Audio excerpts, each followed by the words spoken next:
Daily struggles of Kamado Tanjiro. It was morning as Tanjiro woke up to the usual sounds of screaming between his two friends Zenitsu and Inosuke. "You idiotic boarhead! That's not how you treat girls!" Zenitsu shrieked. It hurt my ears quite a bit. "Oh yeah? Well, screw that. I don't listen to nobody. For I am the great Inosuke-sama, king of the mountains."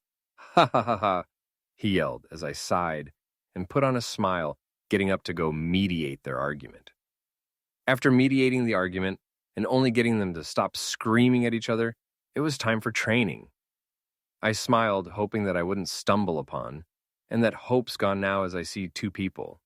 The first is the wind Hashira Shinazugawa Sanemi, and the other is the serpent, Hashira Iguro Obanai. They both hate my guts, and this is proving itself the next instant as they spot me and glare at me with malice. Shinazugawa-san, I understand. I headbutted him after all, though Iguro-san was a mystery. What did I do that upset him? No matter, I thought with courage. I will find out and apologize to Iguro-san as soon as I do. With determination, I tried the blunt approach. Igu. Before I could finish my sentence, he appeared in front of me and said, "Stay away from Mitsuri." I blinked and then blinked again. "Iguro-san, is that why you despise me? I don't even think of Konroji-san in that way. She's honestly more like the big sister I never got to have." Finishing the explanation, it seemed that Iguro-san paused before replying, "Good, though I still don't trust the demon. Just keep that mentality, and I guess you can still visit Mitsuri, though not often. Understood?" I just nodded. At least that was one problem solved, now for the other. Turning to look at Shinazugawa-san, he was making multiple gestures of ending my life or beating me to a pulp. "You may have made peace with Obane, but don't even think you can do the same with me, brat. I don't and will never respect you, got it?" Hearing this, I smiled stiffly. "That's fine. You see, I actually don't respect you either. You stabbed Nezuko, and have yet to apologize for it," I said before leaving the training ground and going to another training ground, leaving behind a very pissed-off Shinazugawa-san. "This brat!" Shinazugawa-san gritted out. At breakfast, I had to keep the peace once more between Zenitsu and Inosuke as they fought over food and manners, though thankfully Aoi-san had joined, so she kept both of them in line. I expressed my thanks towards her, and she brushed it off as saying it was only to enjoy her breakfast in peace. I could smell the lie, but didn't point it out, and left to go to Giyu-san. Arriving at his estate, I knocked. "Giyu-san, it's me, Tanjiro. May I please come in?" It was silent for a while before I heard a soft voice. "Enter," he said, and I did, and there he was meditating. "Giyu-san, may I please join you in meditation?" I asked with enthusiasm, as Giyu-san slowly blinks his eyes before acquiescing as I joined him in silent meditation until it was time for more training. When it reached noon, I bid farewell to Giyu-san and left to train once more. I arrived at a training ground that was empty and started practicing Hinokami Kagura. I worked on being able to use Fire Chariot and Beneficence Radiance.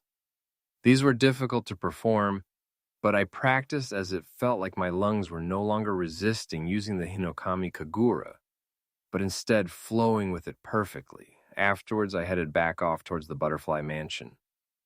When I arrived, I heard the screaming. "Oh boy," I thought in exasperation. But this wasn't the normal screaming, no, this was much worse.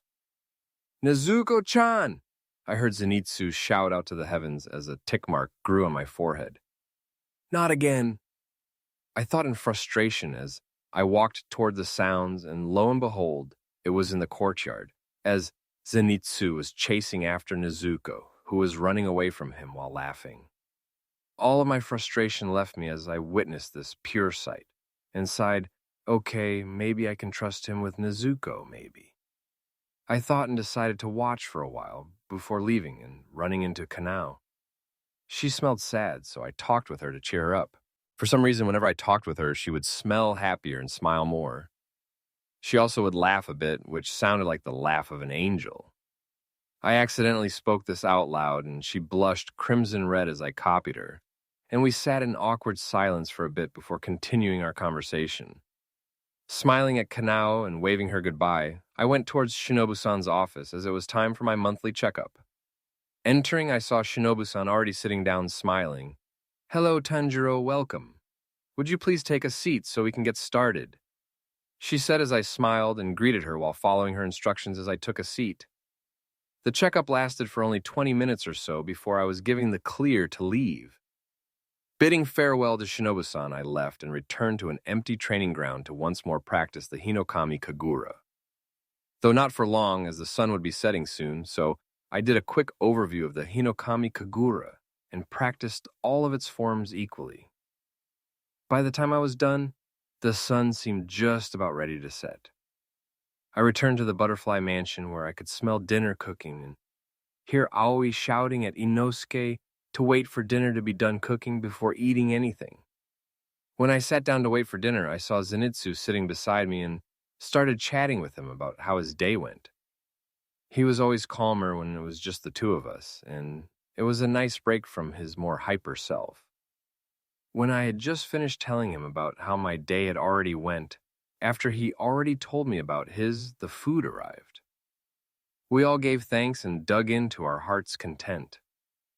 I praised Aoi for her food as she huffed and tried playing it off, but smelling her pride and gratitude gave her away. As dinner was coming to an end, it was time for bed as I had no assignments to take on or any missions to do. So I went to my room where Nezuko's old box was. I gently traced the top lining of the box as memories flooded my mind of all the times Nezuko and I had shared while she still slept in this box. Slowly removing my hand from the box, I went to change into my sleepwear and snuck into my futon as I fell asleep hoping for tomorrow to be an even better day than today.